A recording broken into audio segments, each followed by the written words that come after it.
everyone, it's Elizabeth from Elpis Astrology at elpisastrology.com.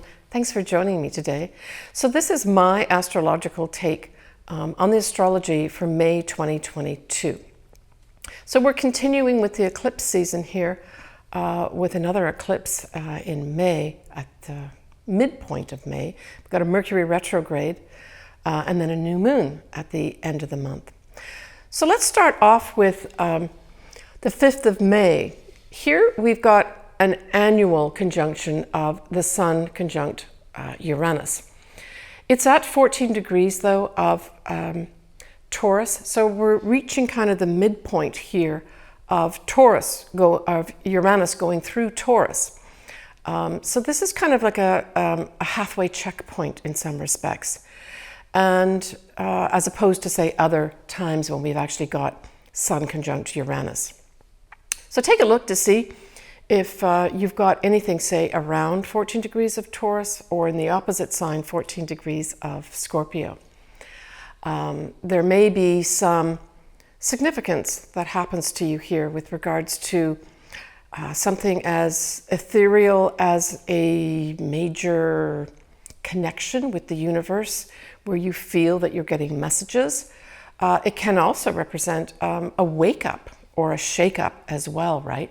And when we look at the fact that we've got both the Sun and Uranus in the sign of the Earth sign of Taurus, this can be something like an Earth event, right? So that could be typically an earthquake, a volcano, that sort of thing can also happen around this time.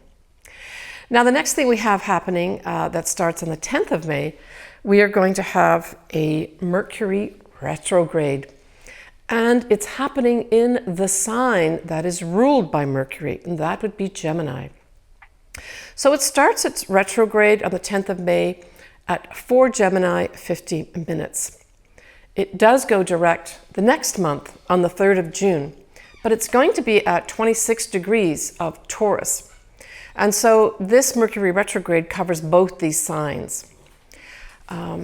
And what's interesting that I thought when I looked at the ephemeris and the chart for this Mercury retrograde on the 10th of May, this retrograde happens very close to the time when Jupiter is going to be ingressing into Aries out of Pisces.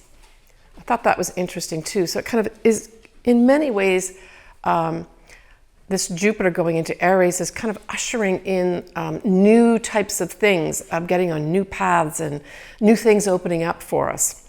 But then this Mercury retrograde in its own sign starts the same time, and it's like, whoa, wait a minute. Maybe I've got to think a little bit about this. And certainly for those folks that are potentially signing contracts to literally start a new way, a new job in life, anything new in life, I would suggest that if you're starting it around the 10th of May, say a contract, please do look carefully at all the details because Mercury is in its own sign, it kind of exerts not only more of an effect, but it also goes into that classically what we think Mercury retrograde is, like don't sign contracts, back up all your computers, be careful who you send messages to, it could go to the wrong person. Check all your messages. You could be missing messages. So it's those typical things that we're talking about here. But I'm sure other astrologers will be covering this too.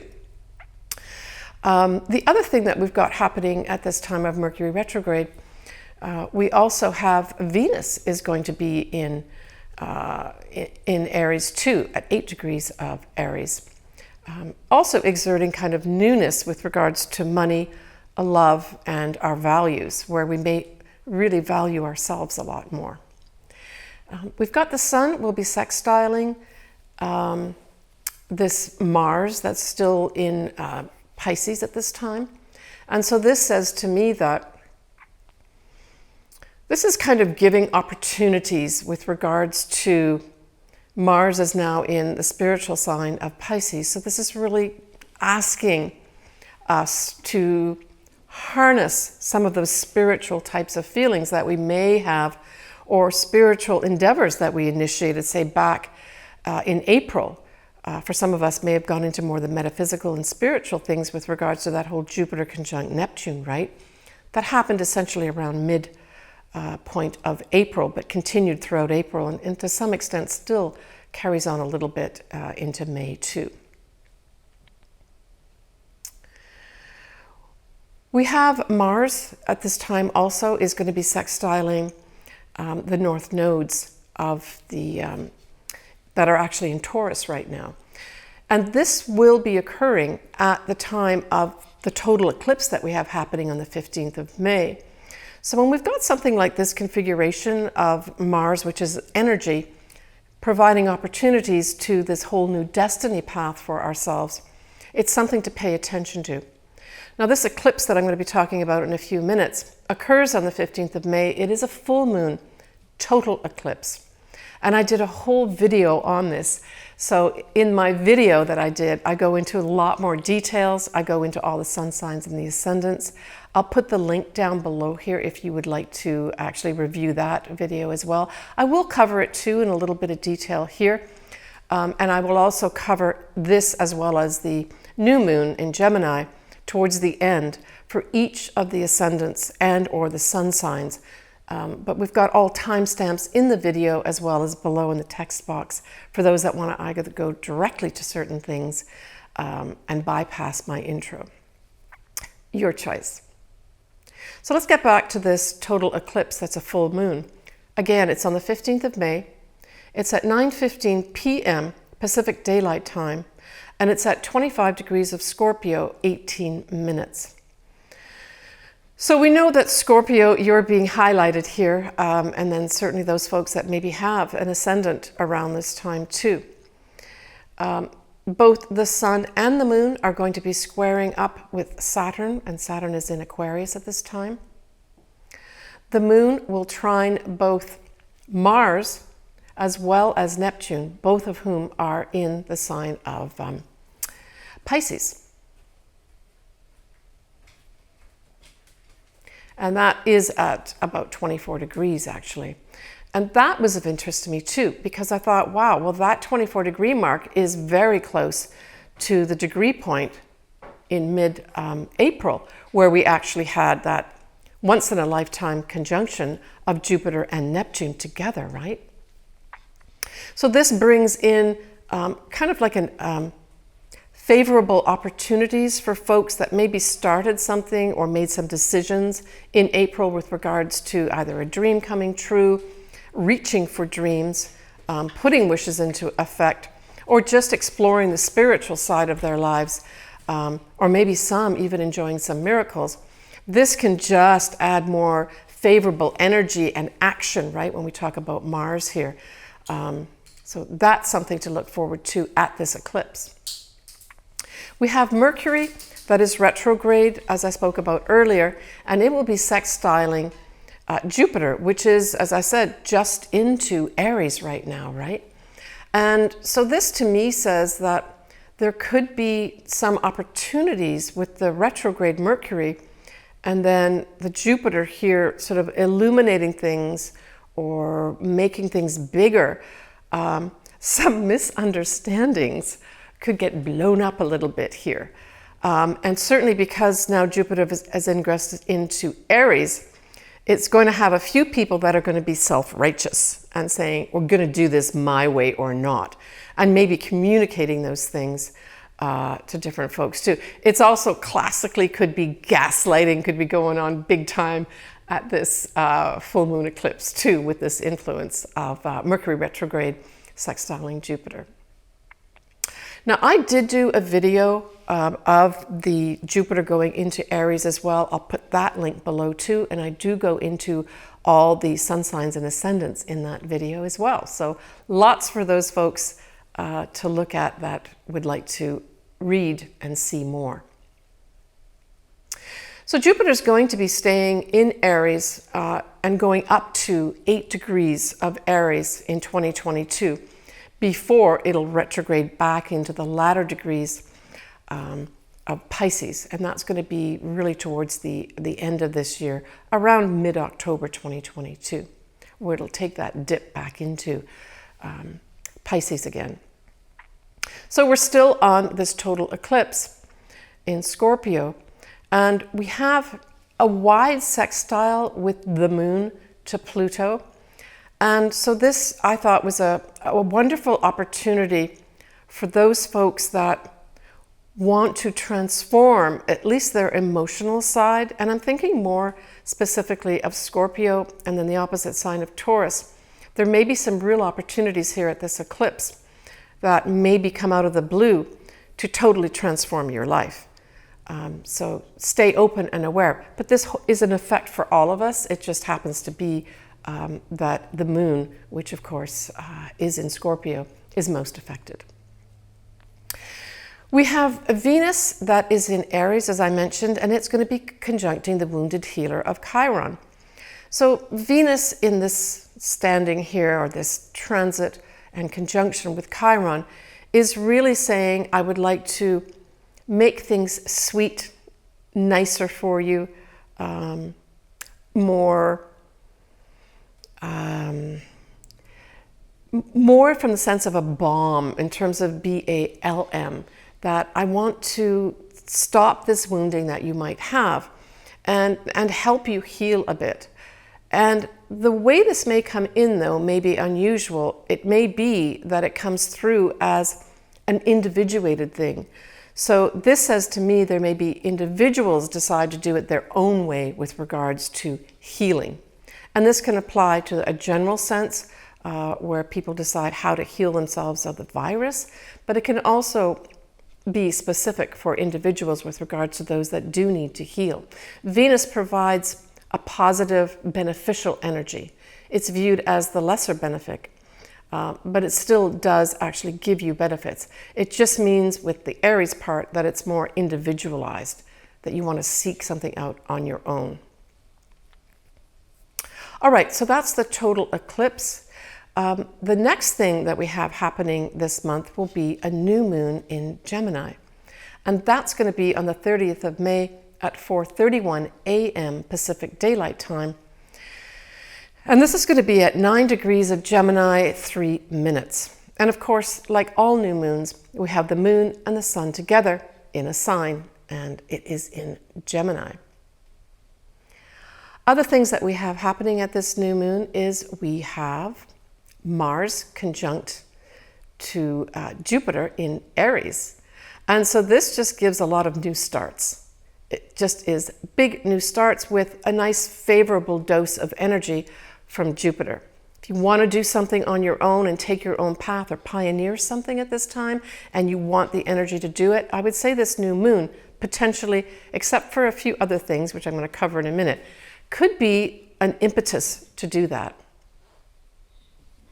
Now, we have Mercury, which is the ruler of Gemini. It is also the ruler of Virgo too, but it's specifically more of a ruler, in my view, of Gemini. And of course, it's still retrograde, but it's retrograde at 26 degrees of Taurus. So here we've got Mercury retrograde now going retrograde out of Gemini back into Taurus. And by doing that, it's actually now forming a square with rule maker, karma manifester, Saturn, which of course is in Aquarius. So this kind of puts a little bit of a fly in the ointment type thing with regards to really getting those newness things started. And because Gemini does really relate to socializing, for sure, it also says, you know, let's collect all the facts and all the information.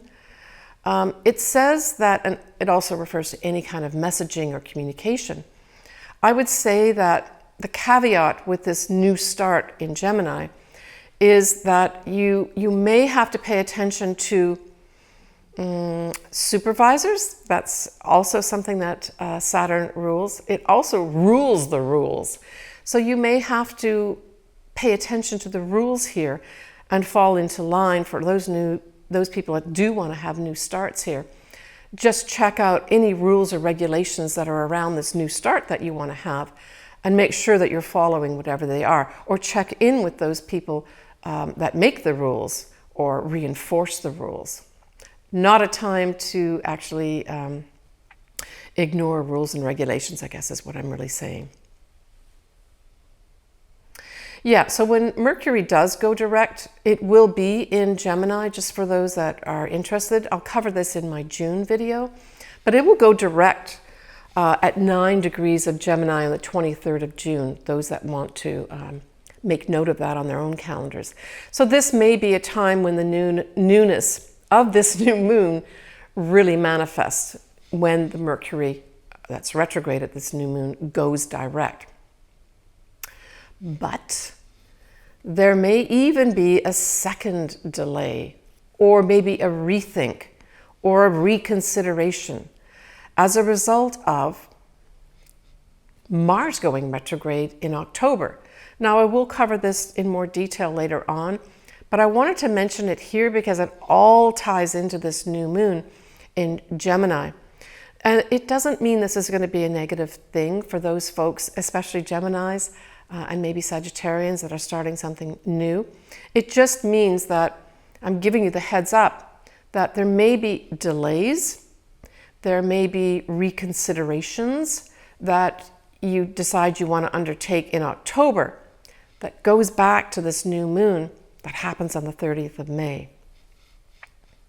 So I guess I'm saying allow for potential for that in anything that you're starting new.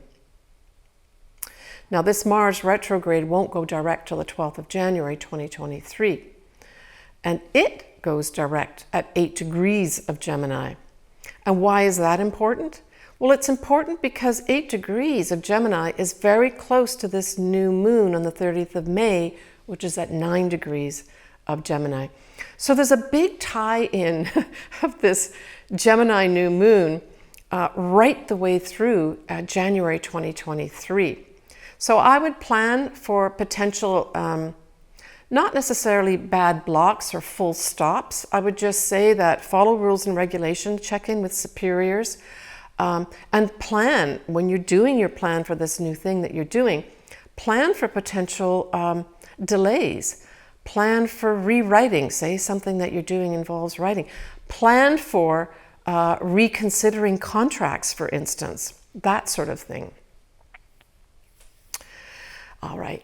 Venus is going to now be in Taurus, and of course Venus rules Taurus, so Venus loves to be in Taurus. Venus will not conjunct Uranus until the 12th of June, but I'm giving you a heads up on that one too. So this is exciting new romance for some. It can be breakups for other people. It can also be money coming in and money going out as well. But I'll cover that more in my June video. This is just giving you a heads up of this Venus and Taurus conjuncting Uranus, but it's not going to be till June. So I want to say a happy new year to all those Geminis and Gemini rising at this new moon in Gemini. I wanted to give a shout out to all those folks that kindly not only sent me some money for my dog Sasha, but also really inquired about her on a regular basis and really reached out to me. I really appreciate all your concern and all those folks that did send me some money to get her surgery done.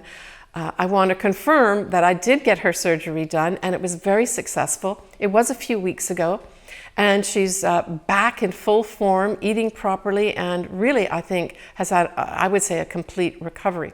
Sasha is 13 years old and we know that's fairly old if you compare it to human time.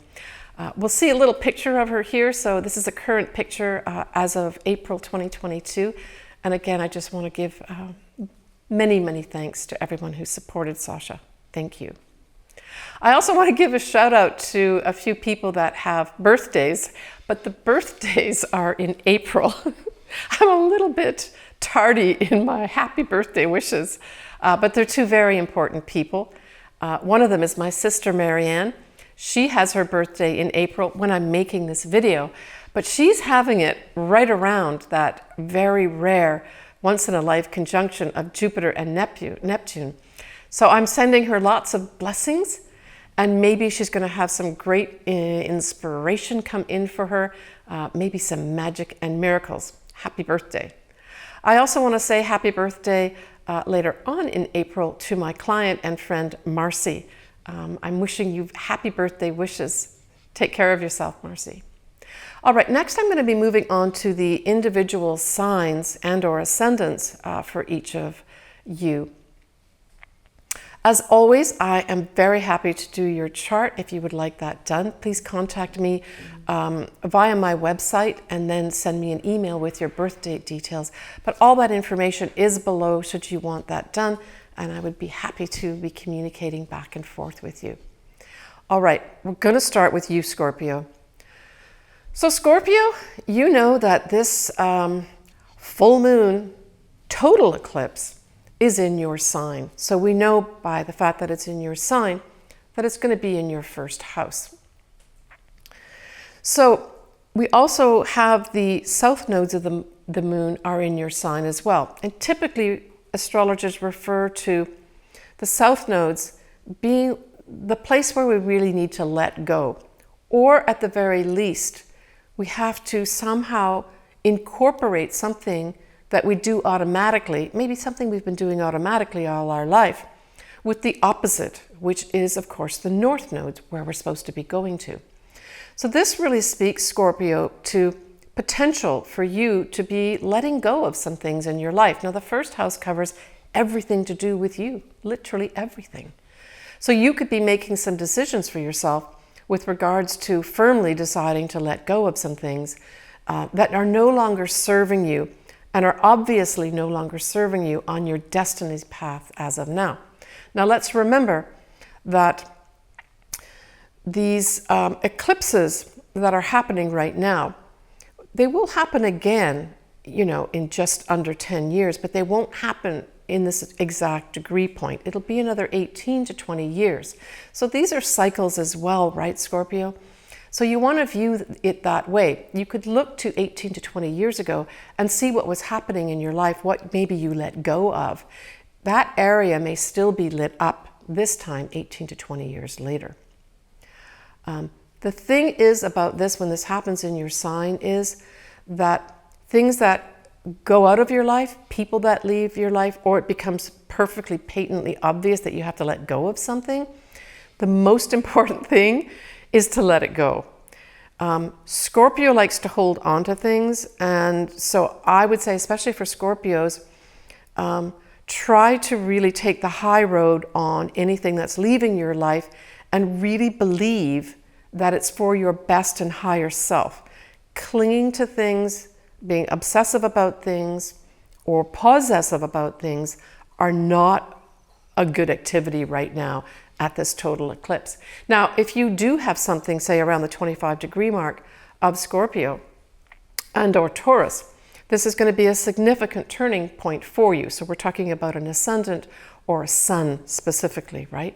Now, if it's your midheaven, for instance, there could be a big change in status for you that's either coming up or happens around this time. But typically, we're looking at a 6-month influence for those folks that do have something around that 25-degree mark of Scorpio and or Taurus. Now, when we look at this whole full moon,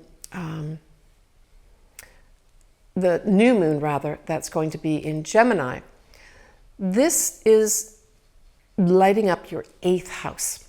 So it's suggesting some newness here in your 8th house. Now the 8th house, interestingly enough, is ruled by you, Scorpio. So I would say that there's some favorable things that could potentially happen to you with regards to shared resources, your investments. It's possible that secrets could come out at this time. 8th house is also about secrets. It's 401ks, but it's also your psychological self too. Now, because this new moon is in Gemini, I would tend more to think that there's going to be some kind of communications that are involved here with regards to a newness in your life. So this could be, watch out for communications with regards to, say, any of your finances, especially anything that you save, invest in, or you share with other people. It might be a good idea for you to see, is there a new way for me to utilize my shared resources or my investments that I need to look at right now? And as I mentioned at the beginning of this video for everybody, It just may mean that you got to follow some rules and regulations with regards to maybe the FCC or whatever, with regards to maybe selling shares or trading shares, whatever you do. But because it is ruled, this 8th house, by you, there should be some favorable new things happen for you. Maybe you're going to get somebody come in that gives you a good tip, or you read something, right? Gemini is about the facts, that you look through the facts and you say, wow, I need to be investing here in a different way, and I didn't realize it. And because this is a new moon, you get the idea of, okay, I'm going to do this now. The other thing, of course, too, is that you connect with somebody that may be a therapist that can help you psychologically, and that you find that this is an ideal time to start a new path with regards to your inner self, and that you decide to start laying out the facts of, well, what am I doing here inside my mind? How can I make things better? This is a new start in that area. So this could also be an area that you take advantage of as well as a new start, Scorpio. Well, I'm wishing you the best, Scorpio. Would love to hear anything from Scorpios with regards to what happens to you either now or even over the 6 months time period. And of course, there's going to be other eclipses happening in your sign as well in 2022. Good luck to you, Scorpio. All right, so we've done Scorpio. We know that Sagittarius is going to be next. Well, Sagittarius, we have this full moon total eclipse in Scorpio happening in your 12th house. So I would say that this is probably going to be a time where your inner world is going to be lit up. There's going to be a big, big light, like a searchlight going on inside of what you've been doing. Now, a lot of times these areas of your life are things that you even hide from yourself. It could be your unconscious desires, your unconscious habits that you have. These things could be coming up for a big review where you decide, look, this is not working for me. I've got to change the inner workings here of maybe it's your habits that are tripping you up that you need to let go of. But at its best, this could give you an idea for really delving into the metaphysical. This could be things like astrology that you decide to go into. It could be something even like yoga. Maybe you go in to do Kundalini yoga type things. But anything to do with the metaphysical will be very favored here. Even though this is a full moon, typically we look at full moons as being endings or culminations, and indeed it could be. It can also, because it's an eclipse, it's a wild card. It can be a new start too. You could also decide that you go away to an ashram, where this is where you want to do some healing of yourself. 12th house can also be healing at its best. It also is hidden enemies. So some of the more negative things is maybe something comes to light with regards to someone who's been working behind your back and not supporting you as maybe you thought. More than likely, it will just be you deciding to go into the metaphysical and develop the more spiritual side of yourself. But this is an eclipse. You'll be shown for sure if something negative is happening behind your back. Your job is going to be paying attention to it and then making decisions after that with regards to what to do. Now, the 12th house is also rest, and I've said this in other videos as well. Perhaps Sagittarius, you just need to make this gigantic decision to rest or to give it a rest. Maybe you've been overdoing things in lots of ways and you just need to rest here. That could be up for you as well. Whatever it is, because it's a total eclipse, it's meant to change something in your life. And your job really is to pay attention to what comes up at this time, Sagittarius. And then to, in a logical way, make a decision what needs to be changed. And a lot of this is going to be internal stuff. Maybe some things that you've been ignoring too, Sagittarius. That's okay. We're all human. Now, when we look at the new moon in Gemini at the end of the month, that's going to be in your 7th house. And the 7th house is partnerships and clients. Now, the partnerships can be your marriage partnership. It can be your business partnerships or any partnerships. It could be your lawyer for that matter. It can be your trainer, anywhere where you sign a contract, right, Sagittarius? Now, because it's an opposition, there could be some challenges here where this partner or partnership is challenging you and maybe asking you for something or telling you things, and perhaps some of these things you don't want to hear. Remember, this is in Gemini, right, Sagittarius? So you may not want to hear what your partner is saying to you, or your business partner has to say to you. You may not like what you're hearing. But the idea here is that you're supposed to make a new start with regards to partnerships and clients. That's the ultimate thing behind this new moon. We also, as I mentioned earlier in the introduction, we have Mars here in October, right, to January 2023. So this may have you, because this kind of directly affects you more than most signs, Sagittarius. So this new moon in Gemini is going to be directly affecting Geminis, obviously, but it's going to be affecting the opposite sign, which is you, Sagittarius. But it's going to be the partner or partnership or the clients that are going to be kind of running the show to some extent. And you're going to have to be listening, that's the Gemini, right? And maybe collecting the information and deciding what to do with it later on. But it's not going to be just a one-off. Because we have the Mercury retrograde happening around this time, and we've got the Mars happening in October, this may, whatever does come up as new at this time, this may have you dealing with it throughout the year.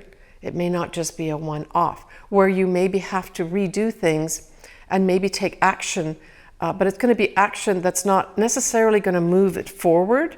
The needle may not be moved forward. It may mean that you have to readjust something.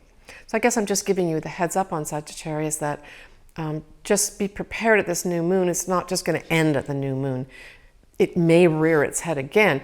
And again, this doesn't have to be a negative thing. It may be something that you didn't consider with regards to a partnership that comes up, say, in October that you got to deal with. At least I've given you the heads up that something like that may happen, and you can plan for that now at the Mercury retrograde, right? So that's what I'm trying to do for you, Sagittarius. Take care, Sagittarius. All right, so Capricorn, you have the full moon total eclipse in Scorpio happening in your 11th house. And nicely, this forms a sextile with your sign. And of course, this then refers to opportunities. So you could have some real opportunities here for making new friends, joining new groups. But you could also, through these new groups and friends, have opportunities to make your dreams come true. A wish could come true. That type of thing could happen too, because the 11th house does rule hopes and wishes as well. It also has something to do with making money from your 5th house, which is the opposite house to the 11th, and that's through your own business. So for those Capricorns that have their own business, this could have you having opportunities to make a lot more money in your own business, but you may find that your friends that you have, either your existing ones or new ones, and the groups you belong to could actually facilitate you getting more money there. So I would say this is a very positive thing for you. You want sextiles or trines if you can from eclipses because they bring you favorable energy of some sort. In this case, it's giving you opportunities. So opportunities say you can take it or leave it, right? But this could be a fabulous new start for you with regards to earning maybe potentially more money through your own business for sure. Now, for those Capricorns that are towards the end of the sign, we still have Pluto basically between 26 and 29 degrees of Capricorn, exerting that transformational effect as well. So there may be a few Capricorns that are still going through some major transformation, but most Capricorns are out of that now and moving on. It doesn't have to be a bad thing to have Pluto transforming you. You just have to be open to big changes and to change and transform what you're doing right now. And of course, when we're talking about Pluto being in your sign Capricorn, we're talking about you making big changes. Big changes don't have to be bad. They can actually be good for you. Now, when we look at the new moon, which is in Gemini, that's going to be in your 6th house. So this is you having new starts potentially in your day-to-day job. 6th house is also health. So it may be that some Capricorns decide, you know what, I need to change up the way I eat, the way I exercise for my health. So this would be a good time to do something like that.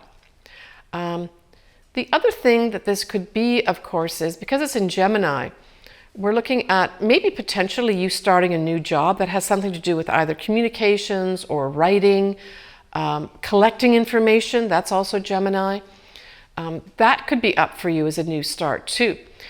Because we've got an influence of Saturn by square in this new moon in Gemini at the end of the month of May, it could be that you're approached by a supervisor that says, you know what, we're going to change your job here. And that you may have to shift some things around to make things work for yourself. Now, for those folks that don't work, that maybe are retired, when we're talking about day-to-day job in the 6th house, it can also be your day-to-day things that you do every day.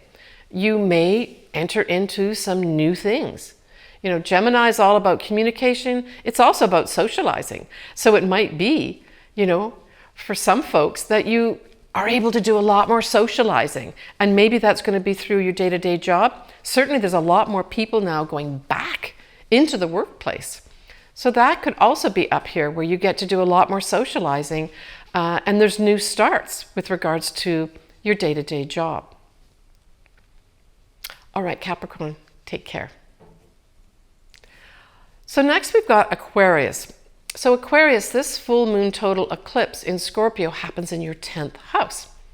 And when I first looked at this, Aquarius, I thought this was fabulous. I just kept getting this feeling of you're given this once in a lifetime opportunity to totally change up your career. In most cases, it's going to be you deciding, I don't want to do this career anymore. And it becomes patently obvious to you that you don't want to do the career anymore. And then these fabulous opportunities come in to help you make a new career. Now, you have Saturn in your sign, and this is the reason why I'm saying it, especially for you, Aquarius. You have Saturn in your sign, and this is a 30-year cycle. So yeah, in 30 years, you're going to have Saturn come back into your sign too. But Saturn at its best really exerts a sense of longevity, of permanence, of more seriousness. It does refer to karma too, but it also refers to rewards.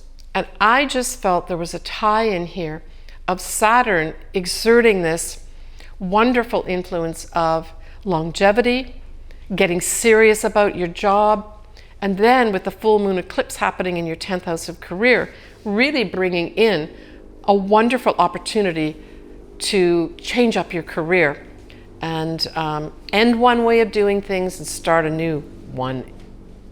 That's how I saw this.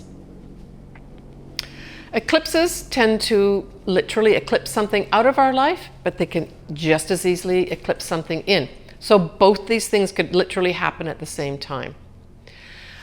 When we look at the end of the month with this new moon in Gemini, well, this is happening in your 5th house, and I thought this was also exciting. The 5th house covers a lot of areas of your life, and the 5th house can mean, with this new beginning, it can have a new beginning with regards to children. It can have a new beginning with regards to new love coming in your life. It can also have you deciding that you want to start your own business. It does ask at its core, though, you to be your authentic self. So this is one way how it could play out. It could play out where you decide, you know what, I've always wanted to write. I've kept these journals. Because it's Gemini we're talking about here. We're talking about writing, collecting facts, socializing. So it could have you or some Aquarius deciding, I want to do a writing career and I'm going to do it as my own business. Or it could have you deciding, I want to do something in my own business that requires me to collect information or involves some kind of social activity. But it's going to be part of your own business. And that could be tying into the 10th house of career, where you're not going into a corporate office, you're doing your own business. So that's how I saw this whole month of May kind of tying up for you, potentially, Aquarius. You also have, of course, the Mercury retrograde happening here, which will be in your 5th house. And then you've got that Mercury being replaced by Mars, which will go retrograde in October. So I would say that it just may mean that, say, for those that do want to start their own business or start a writing project or collecting information, communicating, socializing, that you may have to, after the Mercury retrograde, sort of put some energy into maybe reformulating the way maybe if it's your own business, of how you're going to do it. Or you work behind the scenes putting some scaffolding together, and maybe literally in some cases, or maybe a new contract, or maybe new contracts will be worked out behind the scenes between the October time period and January next year with this Mars retrograde in Gemini in your 5th house. But one thing for sure, Aquarius, is this. Saturn, which rules your sign as an ancient ruler, being in your sign, goes retrograde literally at the beginning of June, just days after the new moon in Gemini in your 5th house. So I just ask that, if at all possible, that whatever things you've decided to change or initiate, if you can try to get those tied up before your ruler, Saturn, goes retrograde in the first few days of June. That just is my preference for you, because we've got this overlay of the Mercury retrograde happening as well. Contracts could get mixed up, communications, messages, all that sort of thing. So at the very least, I would say that certainly pay attention to any kind of communications that are happening with regards to, say, starting this new business for those that are starting it. Now, it can have, for some Aquarians too, having a whole new start with regards to children. Perhaps some of you will be getting pregnant. That could be happening for folks too. Or you may have some new love. Now it's Gemini, and Gemini is the twins. So it could be two things. You could get pregnant with twins. And some Aquarians will. But it could also have more than one love come into your life at this time too, where you've got to maybe make some decisions. Okay, good luck, Aquarius. For Pisces, this full moon total eclipse in Scorpio happens in your 9th house. Now, the 9th house is a very nice house to go traveling in. So for those Pisces that have been waiting to take that round the world, exciting new travel plan, well, this is it. You're just going to have a great time if that's what you decide to do, is to decide to just do this great, fabulous travel. Probably foreign shores are going to be beckoning at this time. For other folks, it could be that you decide to go back and get higher education. The 9th house rules higher education too. For others, it's the law. And so for those that are involved in legal type activities, this is going to bring this to a full culmination and a decision being made that is going to be very clear cut. It'll be an ending, a closing, and then a new beginning of some sort. Now the 9th house, at its highest does rule higher consciousness.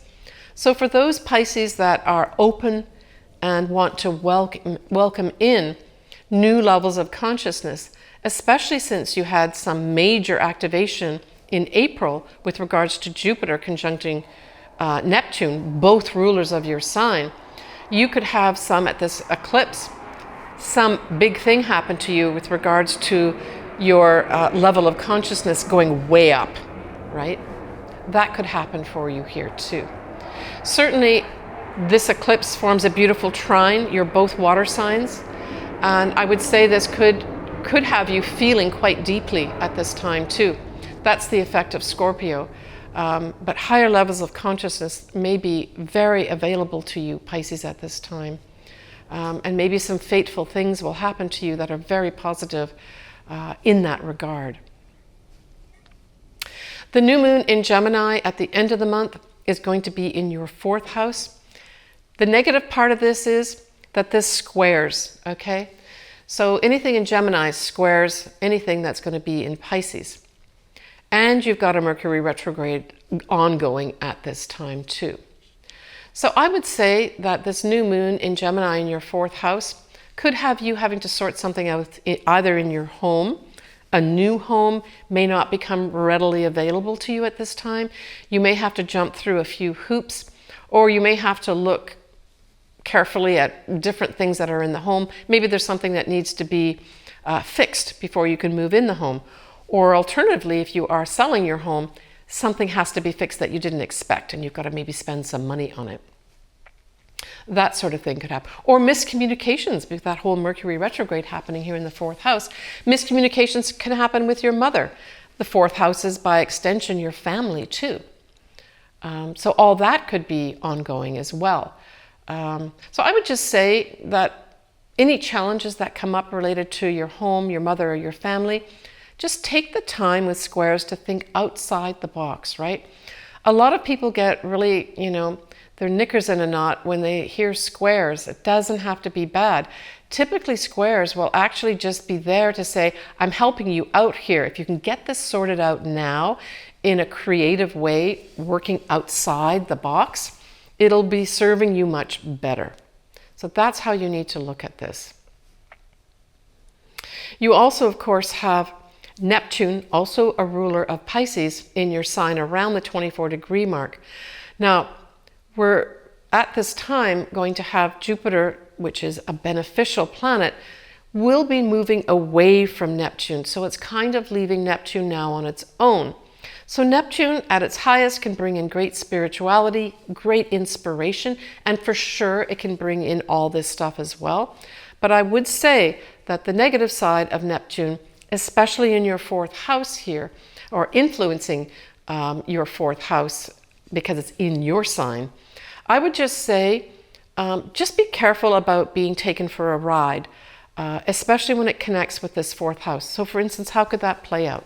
If you're buying, for instance, a new home, I would just say that just be careful. Just make sure you look carefully at everything that's in the home, get it assessed, as well as if anything is twigged. So you're going to be operating, Pisces, at a very high intuitive level, a very high psychic level.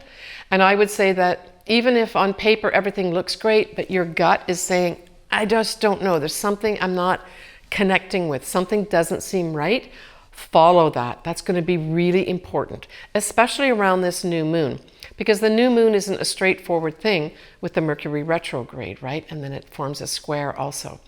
So the Mercury retrograde forms a square to Saturn. So I would just say, I'll leave it at that. Follow your intuition, especially around this new moon in Gemini, if it connects in with either your mother or a new home, or you're selling a home. I hope that, Pisces, you had a wonderful April. I would be interested to hear from you too, to see what may have manifested or come up for you. Pisces especially were affected mostly directly mid-April with that whole Jupiter conjunct Neptune. Take care. Aries, this full moon total eclipse in Scorpio is in your 8th house. Now, interestingly, the 8th house is actually ruled by Scorpio. So this is kind of a positive thing with regards to the eclipse happening in a house that the sign rules. Now, this is going to bring up something to do with your investments, your 401ks, any shared resources that you have, as well as your psychological self. And when I looked at this, Aries, I really thought it really could go a few ways. I think there may be something brought to light with regards to your investments. Perhaps something that you've been ignoring for a while that needs to be addressed. So at this time, Aries, if you've got any concerns with regards to shared resources, any investments that maybe you've had the odd little thing happen that has made you think, I don't know if I should be investing there, or maybe I need to go in and do a total overhaul of my investments, or maybe I need to put a lot more money into my 401k. This is the eclipse to start looking more seriously at that. The other thing too, as I said, is your psychological self. There may be some Aries that make the decision to get a good therapist and undergo some psychological counseling. This would be an excellent time to do it too. You know, you've got these eclipses happening either by full moon or new moon in the 8th house for the next year. So if you really felt, Aries, that you need to change something psychologically, it's a great time to do it, great time to initiate it. At the very least, something may come to light for you. Maybe some secret comes out. It could be your secret or someone else's that really helps illuminate something for you. All right. You are entertaining, of course, Chiron, the wounded healer in your sign. And of course, that effect, Aries, is really to help you heal, right? Wherever you're wounded, this is kind of like a help. With Chiron here, Chiron wants to help you heal. And so I would say that might be tied into this whole eclipse as well, where your psychological self can get healed, or at least you can initiate something with regards to your psychological self, to initiate some healing that may be long overdue for you. Now, the positive thing that's going on for you, Aries, right now is, of course, Jupiter is at 0 degrees of Aries at this total eclipse. So this could be also some lucky new start for you with regards to maybe you've got, it could be a financial advisor that might come in at this time, at this eclipse, that may offer you some really good advice with regards to those changes that you might need to make with regards to your investments or your savings. This is a 12-year effect, so every 12 years Jupiter will come back into your sign, so you could certainly look at 12 years ago to see what was happening. But this is a positive, beneficial thing for you, Aries. It's going to bring in benefits, it's going to bring in people that are a benefit to you. It can bring in money for you as well, if that's something that you need. But Jupiter at some point in this next year or so will be conjuncting Chiron. More than likely it'll be more like 2023, where you may really tie up some kind of healing that's needed for you. And it may be as a result of you taking some new initiative that's not the traditional path that you decide to take with regards to your healing. So for those Aries that maybe are undergoing some kind of health crisis, I would say Jupiter coming into your sign together with Chiron next year, I would say that some new method may pay off in spades with regards to you healing some aspects of your health, whether it's psychological or body-wise. This new moon in Gemini at the end of May is going to be in your 3rd house. And nicely, this new moon sextiles that 3rd house. I would say that this could bring in some new understanding of some facts. There may be a lot of communications that are initiated that go back and forth. It could have to do with some sales or commerce that you decide to undertake at this time. New opportunities could come through sales and commerce, but new opportunities could also come through, say, your siblings. The siblings are also ruled by the 3rd house. It's also your neighbors and neighborhood. Because it's Gemini, it really says to me that there's going to be a lot of messages and communications going on at this new moon that may be of some benefit to you. And maybe it's going to be a benefit to you with regards to maybe some new sales thing that you're going to do or new commercial thing that you're going to do. When we talk about sextiles, we're always talking about opportunities should you want to take them. But it could be some new initiative happens with regards to, say, your siblings that you've not been in contact with. Maybe even you'll go into business with some commercial venture with your siblings that you decide at this time that is a benefit to you. That could happen as well, Aries. Good luck, Aries. All right, so Taurus, you're another sign that's obviously going to be dramatically affected by this full moon total eclipse that's going to be in your opposite sign of Scorpio. Now you, of course, are entertaining the sun in your sign during this eclipse, with the moon being in the opposite sign of Scorpio. So for those Taurus that have their sun around 25 degrees or so of Taurus, you will have some kind of big change happen at this time for you. Now, the change is more than likely going to be something that is either initiated by your partner, because of course this full moon eclipse in Scorpio is going to happen in your 7th house. And the 7th house is all about partnerships, whether that's a marriage, whether it's a business partnership. It could be your clients. It can be your lawyer. It could be your workout person that helps you out with your workouts. It can be anything to do with where you sign a contract. So I would say that you need to be looking to the other at this eclipse. And whatever is happening with the other, typically it may be a business partnership or a marriage, you may have to deal with whatever the fallout is with regard to them. Now, it doesn't have to be a bad thing. Maybe your partner's going to come to you and say, hey, listen, I've got this great new job and we're going to have to move, and you're going to have to move with me. That could happen. But you're going to have to do some kind of adjustment here, Taurus, with regards to whatever is happening in your partnership zone. It could be too that you have partners come to you, business partners that say, I want out. I no longer want to be part of this partnership. Alternatively, you could be approached by a business partner saying, we want you to join our business partnership. And none of these things need to be negative necessarily, but eclipses tend to take people out of our lives and bring new people in again. You, of course, also have Uranus in your sign too. Now it's around the 15 degree mark, and it's not directly affecting this eclipse because the eclipse is at 25 degrees of Scorpio and the sun is at 25 degrees of Taurus.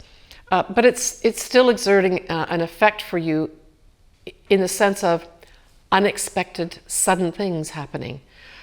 So I guess for Taurus, you really have to be flexible in terms of sudden things happening. And of course, those sudden things can happen around an eclipse. But those sudden things can be marvelous. Maybe you need to be sprung out of something that's been part of your life that you've just not been able to get rid of. And with Uranus there and the eclipse exerting its effects, poof, it could be gone, and it could be a positive thing for you too. Now, the other thing that this can bring in is a marriage partner. Unexpectedly, poof, someone appears in your sights that becomes someone that you end up marrying. That can happen too. It can go both ways. Just because it's a full moon eclipse, because it's a total eclipse, it can exert just as much effect as newness, as, letting things go. And of course, you're hosting the North Nodes, which is the destiny path we're supposed to be on at this time, which again is a positive influence for you, Taurus. This new moon at the end of the month in Gemini is going to be in your second house. Now, the second house is ruled by your sign, Taurus. So I would say this is a positive thing. This could have you being given opportunities, new opportunities to earn different type of income. And that income may be through either writing, collecting information, or some aspect of the social sphere could be involved with this as well. It could also be a time when, the second house also rules values. And I especially see this as values of ourself. So from those Taurus who may have had a few shakeups over this past few months, those Taurans may decide, I need to be respected more. I need to show and have people value me more. And so this new moon in Gemini may have you deciding you're going to change the way you speak to people. Or even deeper, the way you think about people. Or maybe even deeper than that, how you think about yourself, how you really value yourself, and how you're giving that value of yourself out to other people, and they in turn value you. So you could have a whole thing going on in your head where you decide, I'm going to change up the way I speak, the way I write, the way I communicate, but it's based on the fact that you want to be valued more. It can also have you literally signing contracts. That can happen with this new moon in Gemini in your second house for a new job. Mainly I look at the second house as the income that you earn, so the job that you do to earn the income. There could be some new ways of earning income here, but it's probably going to be through those areas that I spoke about. Good luck, Taurus. All right, Gemini. So Gemini, this full moon total eclipse in Scorpio happens in your sixth house. Generally speaking, the 6th house is the house of health, both exercise as well as nutrition. But it's also the day-to-day job that you have. So all these areas could be affected for you, Gemini. You could decide at this time that you've got to let it go of a way that you've been eating, that the way you've been working out, and you just do a whole rechange on it. And that's what you do because you want your health to be better. You could have some attention put on your health that says you've got to change something here in order to have better health. Those are all positive things, Gemini. But you could also have a big change up in your day-to-day job.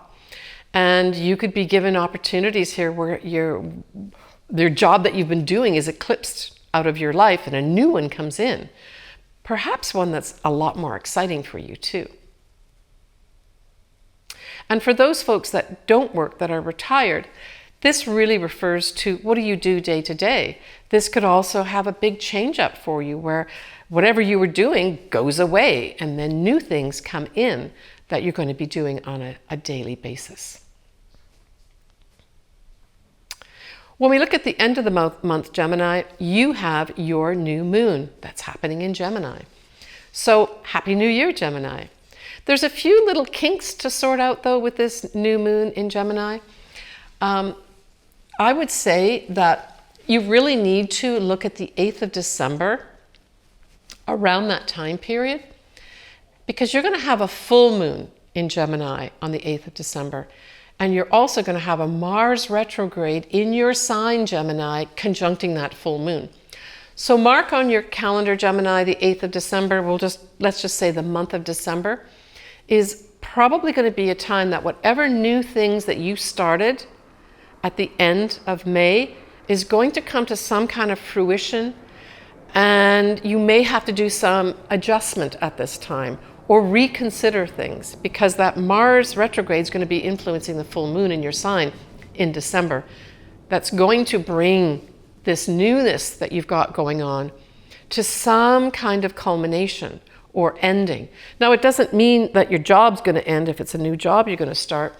It could mean that you decide that you're going to just put less energy. I mean, when you've got a Mars retrograde there, it may mean that less energy is going to be required for whatever new thing that you started at the end of May.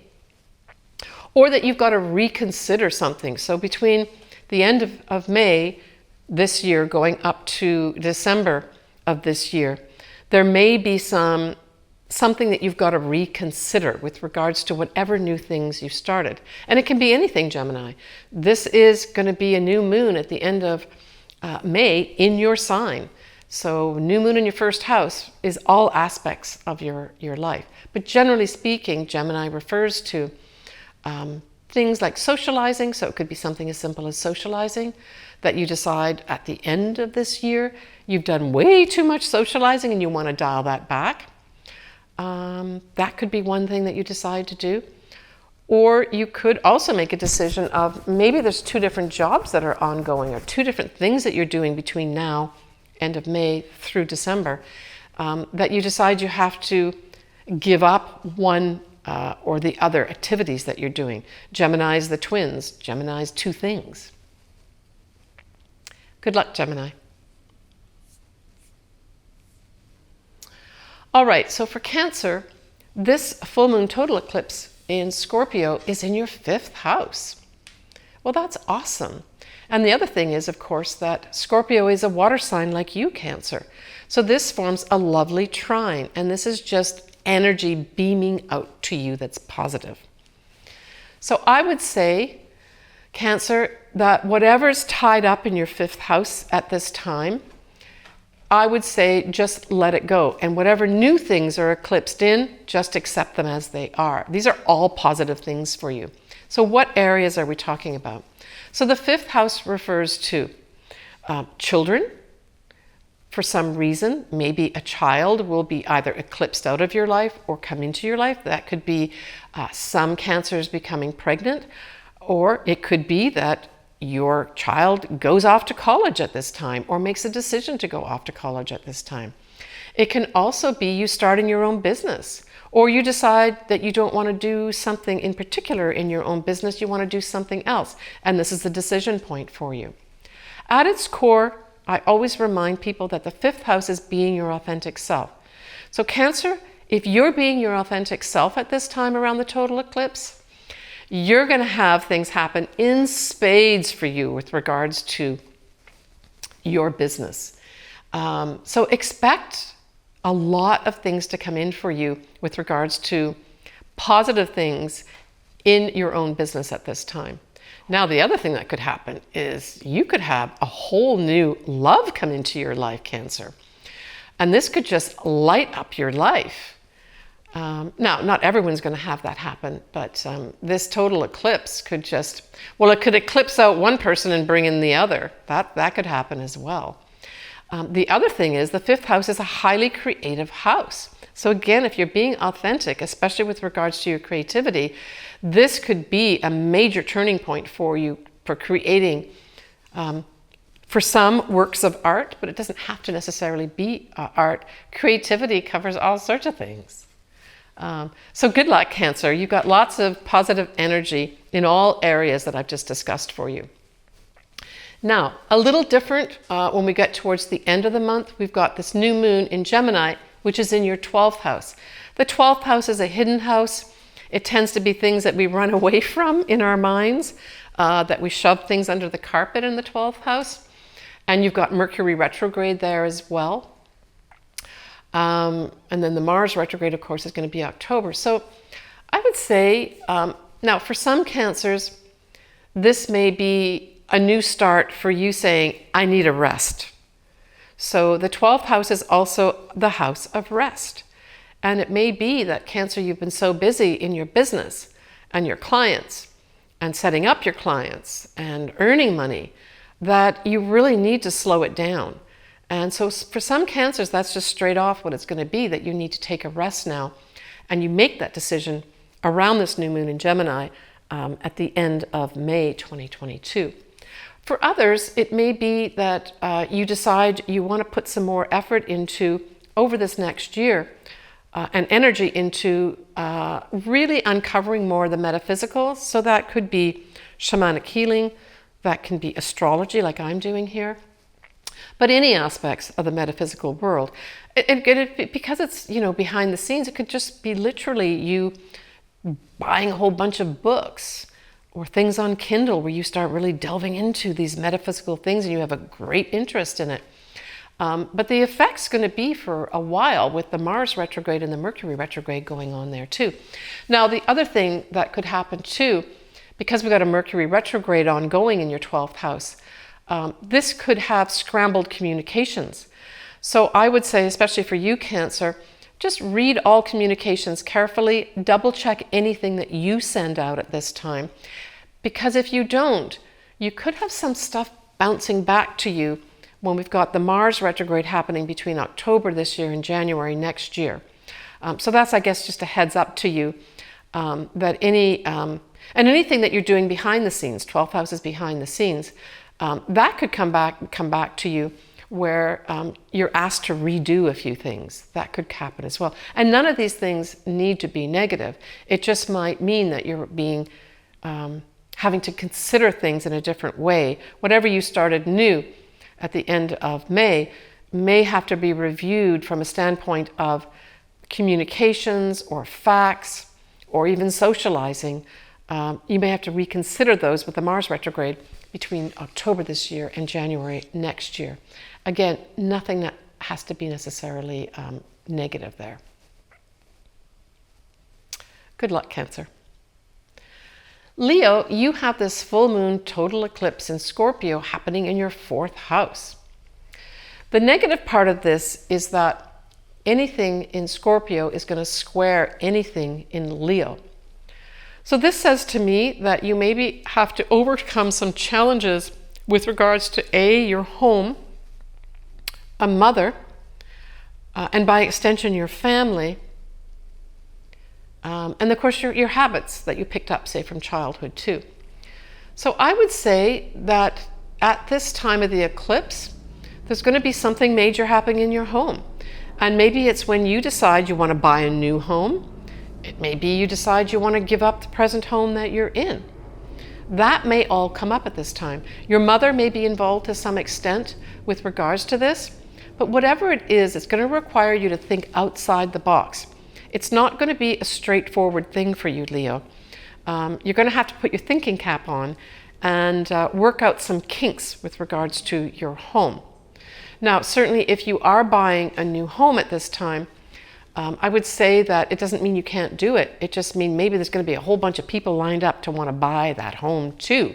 And where you've got to be creative about getting the home that you want when there's so many other people that want it too. It could be something as simple as that. It could be you want to sell your home, but you find out that something has to be handled in your home before you can sell it and you didn't bank on it. And so you have to put your thinking cap on again and get whatever has to be resolved before you can sell your house resolved in your home so that you can sell your home effectively. That could happen as well. I mean, it's a total eclipse. I mean, I'm also thinking you could buy a new home and keep your present home. I mean, there could be a whole series of things that happen. It's a total eclipse. For some Leos, you may say, I'm keeping my home and I'm buying another home too. And you just have to work out the challenges of doing that, but that you have some opportunities to do that as well. Yeah. A total eclipse is a wild card, and amazing things can happen at eclipses. Whatever comes up for you, Leo, to do with the home, you may be surprised that you can work this out if you just put your thinking cap on, think outside the box. It can be done. So for you, Leo, you have the new moon in Gemini in your 11th house. Great place to have a new moon is your 11th house. Can't go wrong on that.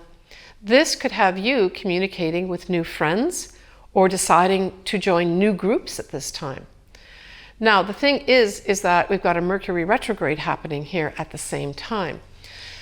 So it could be that there's some miscommunications happens with friends or groups that you belong to. So as I mentioned at my intro, because we've got this Mercury retrograde happening in Gemini, you're looking at classical Mercury retrograde type of events happening. So I would say, and the 11th house is all about electronic communications too. So I would say that, Leo, just maybe double check your computer's working properly, that you've got proper internet connections, that you're paying for your internet connection, that it doesn't get cut off. That might be something that you got to take care of. Or any kind of communications that you put out on things like, say, YouTube, videos, anything like that.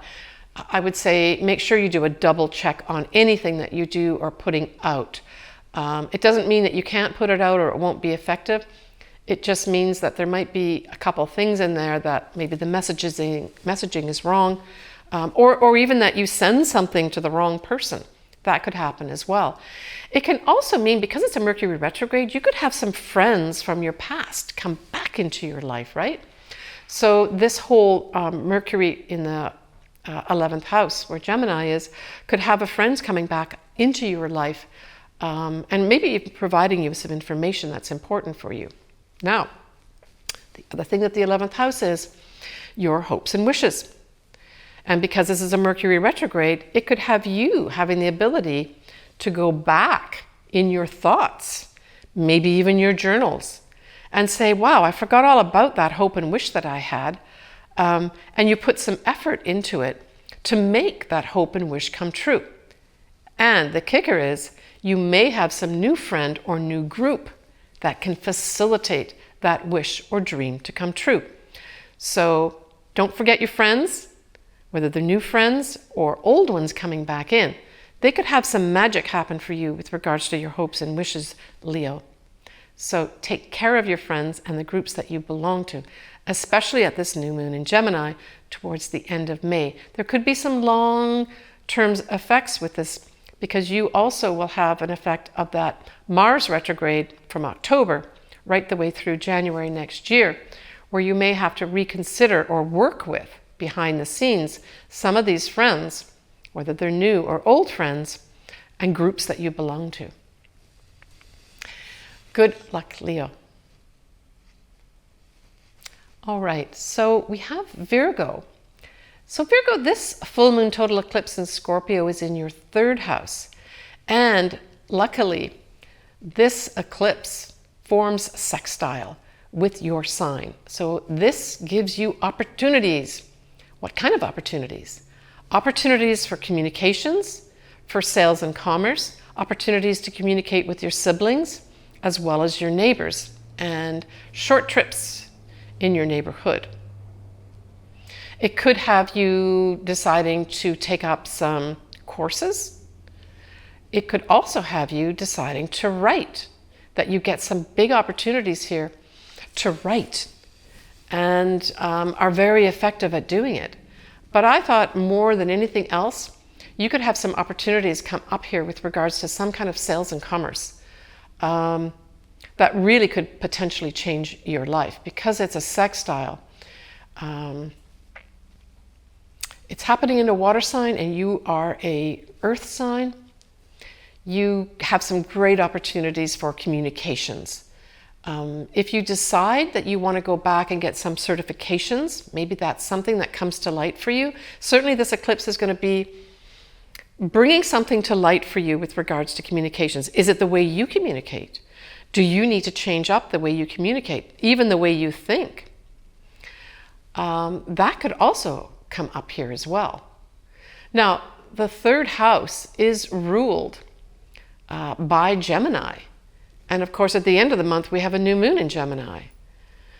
So I would say that communications are going to be big for you, Virgo, this month. Make sure you're very clear on what you put down in writing. Make sure all your messages are sent off to the right person. Classic stuff too for you, Virgo. Check all your computers, your computer connections, anything to do with communicating.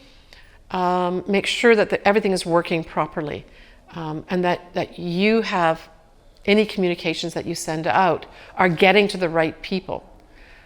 If you're not hearing from somebody that you sent a communication out to, follow up, because maybe it didn't get there, some glitch in the system.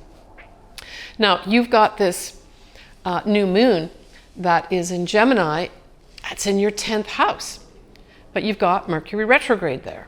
And then you've got the Mars retrograde in Gemini happening between October and January next year. I just saw this as negotiations for a new career. You're going to have some opportunities come up here, probably unexpected, maybe from more than one place, because it's in Gemini and it refers to more than one. 2, let's just say it. You're probably going to have 2 opportunities coming up here, Virgo, in your career to make a change. Take it. With the Mercury retrograde, this could turn out in a couple ways. This could turn out that you miss a communication of a job offer coming in that you completely miss, that comes up later on. So I would say, make sure you're checking all folders that exist in your email system in case something goes into one of your other folders that you don't look at on a regular basis. That would be good. Also, any kind of communications that you have, do some follow-ups. But it could have you also going back to perhaps a career that you had before, maybe communicating with some people that you worked with in the past that now can help you set up into a new career at this time. Don't ignore that. This can have you going back and communicating with people that you knew in the past, right?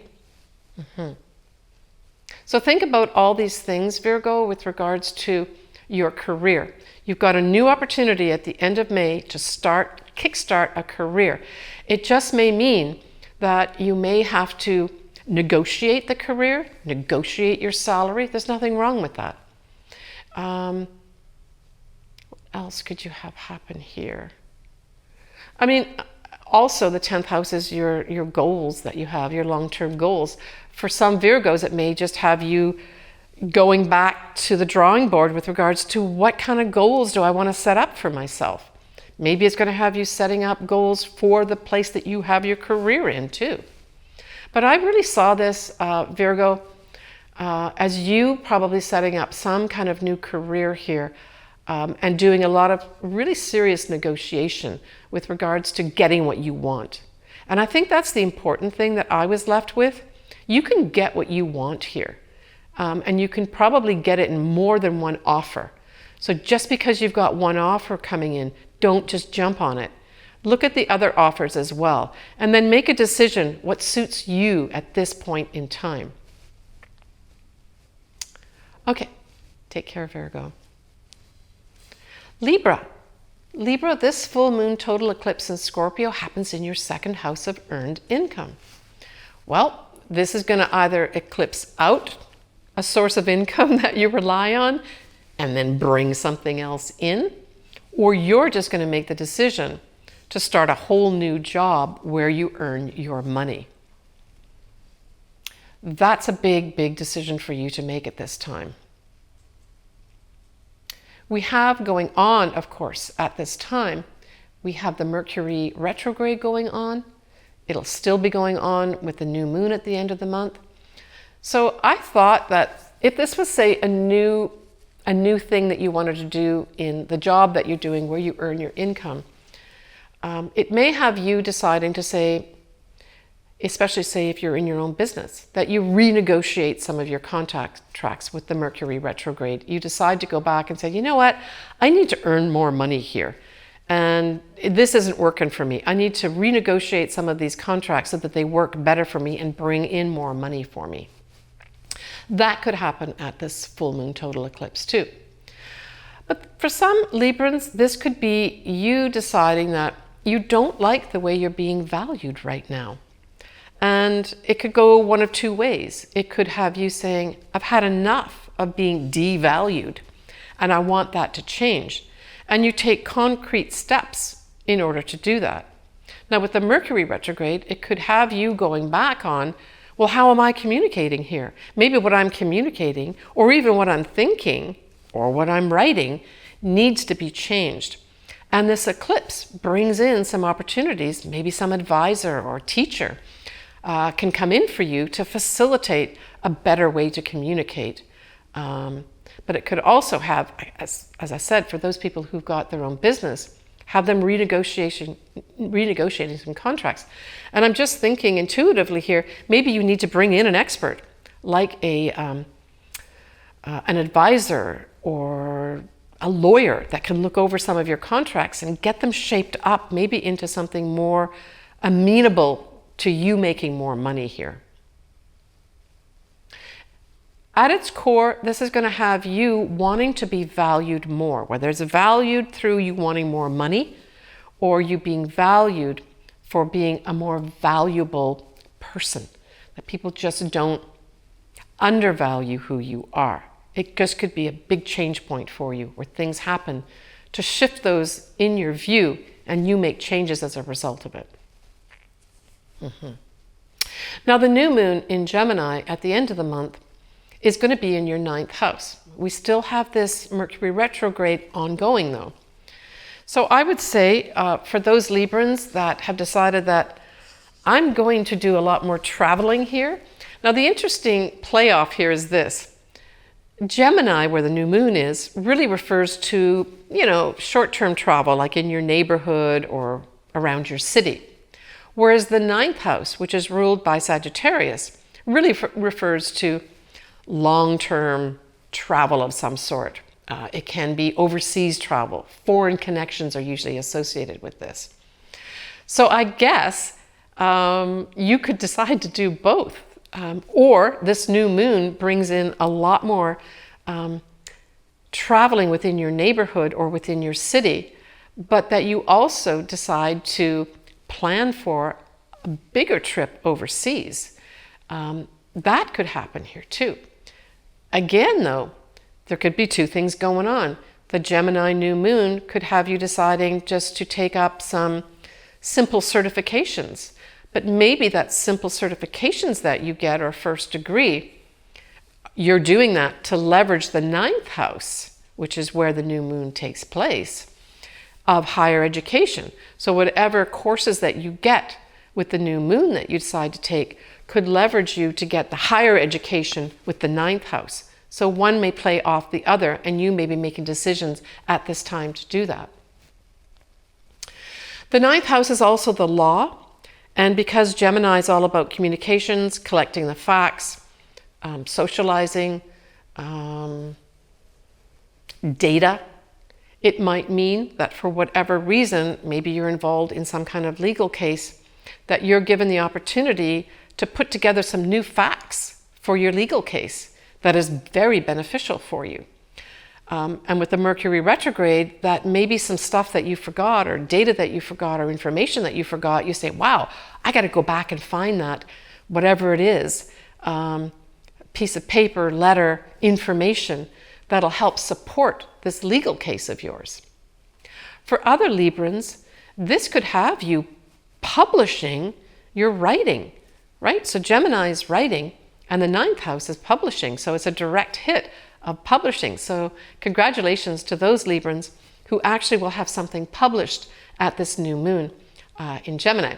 But just a caveat here, you may decide, even though you're given the opportunity, Libra, to publish your writing, that you're going to hold off because you're not quite happy with the Mercury retrograde. You say, I want to rewrite this. Or your editor comes back and say, hold the presses. We have to actually rewrite this. And it might not be till Mars goes direct, which is going to be January next year, that you can pull the trigger, right? That you can take action on finalizing what is going to be published. So just be aware of that for those Librans that are on the verge of doing any kind of publishing, either data or their writing. All right, I want to say I wish everybody a wonderful May.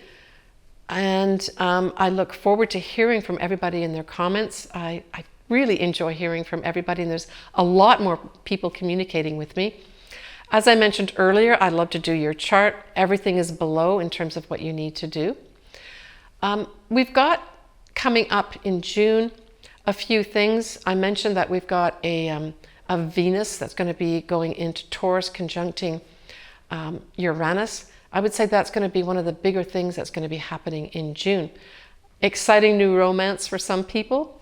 Other people will have some breakups. I'll talk about that more in my June video. Please take care of yourself. Take care of all the people that you love around you. I'm sending everybody a lot of positive energy, and we'll talk to you soon.